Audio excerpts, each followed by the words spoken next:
Conjugare, Centro Português de Apoio à Pesquisa Científica e à Cultura. Acreditamos que as ciências e as artes mudam o mundo. O conhecimento transforma, e isso nos motiva. Jornada Internacional de Iniciação Científica e Extensão Universitária GICEL 2025, realização dias 25, 26 e 27 de novembro.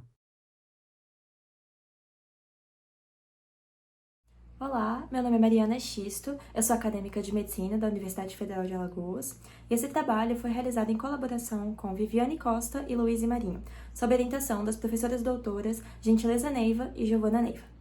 As infecções sexualmente transmissíveis configuram um grave problema de saúde pública global, com impactos que vão desde complicações na gestação até a infertilidade. E quando olhamos para o público jovem, especialmente no ambiente universitário, nos deparamos com um período marcado por maior liberdade, autonomia e, não raro, pela exposição a comportamentos de risco. Mas será que o acesso à informação, tão característico desse meio, se traduz em práticas preventivas? E mais, será que todos os universitários, independentemente da sua área de formação, possuem o mesmo nível de conhecimento e adotam as mesmas atitudes com relação à sua saúde sexual? Foi a partir desses questionamentos que nós delineamos a nossa investigação. O nosso estudo teve o objetivo geral de avaliar o nível de conhecimento sobre infecções sexualmente transmissíveis entre jovens universitários. E tivemos também 3 objetivos específicos. O primeiro, comparar o conhecimento sobre ISTs entre acadêmicos de medicina e acadêmicos de outros cursos. O segundo, verificar o acesso a serviços de saúde entre discentes de diferentes cursos de graduação. E o terceiro, analisar a correlação entre o nível de conhecimento autorrelatado e as práticas preventivas adotadas nos grupos investigados. Para isso, nós realizamos um estudo transversal em agosto de 2025, com a aplicação de um questionário eletrônico auto-aplicável, divulgado por meio de redes sociais e de grupos acadêmicos. Nós contamos com a participação de 157 universitários, majoritariamente do sexo feminino, com idade predominante entre 19 e 27 anos. Desses, 95 eram acadêmicos de medicina e 62 eram acadêmicos de outras áreas, como direito, engenharia, psicologia, entre outras. Ao analisarmos os dados, nos deparamos com um cenário de contrastes marcantes, que nos permitem não apenas descrever o que encontramos, mas também refletir sobre os seus significados mais profundos. Nós verificamos que 100% dos entrevistados já haviam ouvido falar em STs, e o reconhecimento foi quase universal para HIV, sífilis, HPV, herpes genital e gonorreia. No entanto, quando olhamos para infecções menos divulgadas, as disparidades se tornam gritantes. Por exemplo, entre os estudantes de medicina, 60% conheciam o HTLV, contra apenas 12,9% dos demais cursos. Para a tricomoníase, o conhecimento foi de 73,6% entre acadêmicos de medicina, contra 40,3% dos demais. E para a clamídia, 93,6% dos estudantes de medicina a reconheciam, frente a 83,8% dos outros cursos. E o que isso nos mostra? Que há uma clara hierarquia no conhecimento sobre as ISTs. As infecções, historicamente mais midiáticas, são amplamente conhecidas, enquanto outras, igualmente relevantes, permanecem na sombra, especialmente entre aqueles que não têm contato direto com a área da saúde. Isso revela uma lacuna educacional significativa, que pode levar ao subdiagnóstico e à perpetuação da transmissão de ISTs negligenciadas. Quanto às fontes de informação, as escolas e universidades foram as fontes mais citadas, por cerca de 91% dos participantes, seguida depois pela mídia e pelos profissionais de saúde.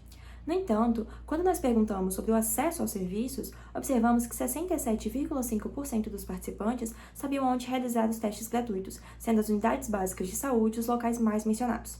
Mas aqui, mais uma disparidade.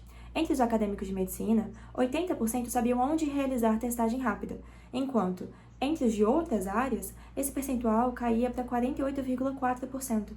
Apesar disso, a taxa de realização de testes foi baixa e similar entre os grupos. 47% dos futuros médicos e 41% das outras áreas já haviam feito algum teste para IST. Esses dados nos levam a uma conclusão crucial. Saber onde realizar o teste não significa necessariamente buscar o serviço. Barreiras como o medo do resultado, o constrangimento ou a falta de tempo mesmo podem estar interferindo nesse processo. Outro dado encontrado foi que apenas 64,9% dos participantes relataram já ter conversado com seus parceiros sobre ISTs. Curiosamente, essa prática foi menos frequente entre os acadêmicos de medicina, somando 32%, do que entre os de outros cursos, chegando a 38%. Além disso, notamos uma importante disparidade de gênero.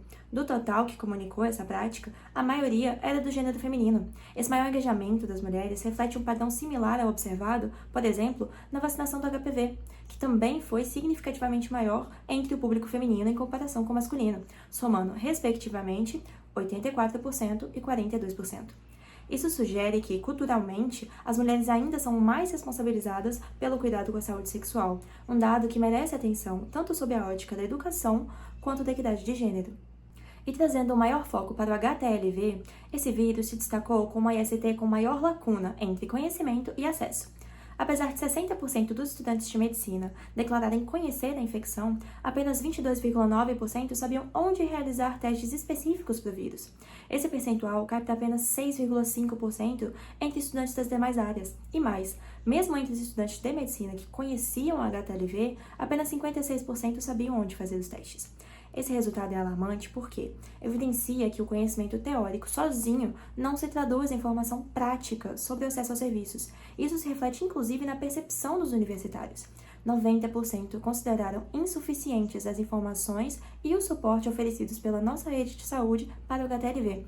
Estamos diante, portanto, não apenas de uma falha educacional, mas de uma deficiência sistêmica no acolhimento e no suporte para essa infecção negligenciada. Diante de tudo o que foi exposto, nós concluímos que o ambiente universitário, embora seja um espaço privilegiado de acesso à informação, não se configura por si só como promotor eficaz da saúde sexual. A confirmação da hipótese que apontava um maior domínio técnico entre os acadêmicos de medicina revelou, contudo, a descoberta mais significativa dessa pesquisa, a notória desconexão entre posse de conhecimento e adoção de práticas preventivas. A baixa taxa de testagem e a relutância na comunicação com os parceiros, inclusive entre os futuros médicos, ilustram com clareza que a informação sozinha é insuficiente. Especificamente entre estudantes da saúde, esse abismo pode ser ampliado por uma percepção de invulnerabilidade, que se desenvolve a partir do domínio técnico, paradoxalmente favorecendo a exposição a comportamentos de risco. Para além dessas questões cognitivas, os dados apontam para barreiras estruturais e psicossociais críticas, como o desconhecimento sobre a localização de serviços de testagem e o constrangimento na busca por orientação. Diante desse panorama, torna-se incontestável a necessidade de superar o paradigma da simples disseminação de informações.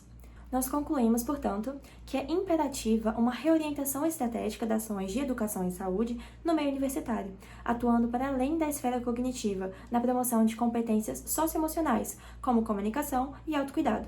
Torna-se crucial incorporar a educação sexual de forma transversal e contínua nos currículos, estabelecer a integração operacional com a rede pública de saúde, criar ambientes de saúde de acolhimento que dissipem esse constrangimento nos alunos e também customizar as iniciativas para conseguir abordar as disparidades de gênero e de áreas de conhecimento.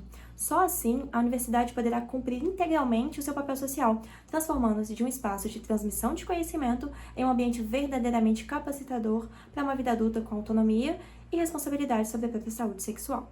Eu agradeço a todos pela atenção, que possamos seguir juntos na construção de uma universidade mais acolhedora, informada e, acima de tudo, promotora da saúde. Muito obrigada!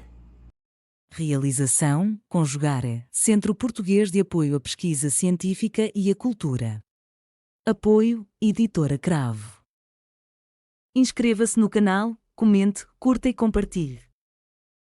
Obrigado por assistir.